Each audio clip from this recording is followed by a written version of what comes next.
Hey hi hello everyone, welcome back to my mini blog part two. তো আগের ব্লগে কিছুটা সাসপেন্স রেখেছিলাম যে আমরা কোথায় যাচ্ছি, তো বলেই দিই আমরা মানালি যাচ্ছি। তো দিনটা ছিল 23 জানুয়ারি। মান্ডি থেকে বাসটা ছাড়ার পরই প্রচণ্ড বৃষ্টি হচ্ছিল, আর তার সাথে স্নোফলসও হচ্ছিল। তোমরা ভালো করে লক্ষ্য করো, দেখো বৃষ্টির সাথে কিভাবে স্নোগুলো পড়ছে। আর হ্যাঁ, এই ব্লগটা আপলোড করতে অনেকটা লেট হয়ে গেল বিকজ মাঝে আমার শরীরটা ভীষণ খারাপ ছিল। চলো চলো চলো। মানালি ঢোকার কিছুটা আগে হেভি স্নোফল হওয়ার কারণে 5 মতন এখানে দাঁড় করিয়ে দিয়েছিল। তো সেই সুযোগ বুঝে আমরা বাস থেকে নেমে ভীষণ এনজয় করছিলাম। আর কেনই করবো না বলো, লাইফে যে প্রথমবার এত হেভি তুষারপাত হতে দেখলাম। আর মানালি ঢোকার জন্য আমাদের ওয়েলকামটা ঠিক এই রকম ছিল।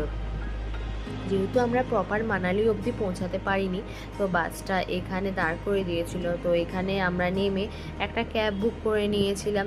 দেন ক্যাবে করে হোটেল অবধি আসি। রুমে এসে ফ্রেশ হয়ে কিছু খেয়ে আমি কিছু রিলস বানাচ্ছিলাম। তারপর রুমের পর্দাটা সরিয়ে বাইরের দৃশ্যটা দেখছিলাম, কি দারুণ দেখতে লাগছিল। তারপর লাঞ্চ করে ঘুমিয়ে পড়েছিলাম। ঘুম থেকে ওঠার পর গরম গরম কফি হাতে -6 ডিগ্রি টেম্পারেচারের আবহাওয়াটা অনুভব করছিলাম। আবার আসবো নেক্সট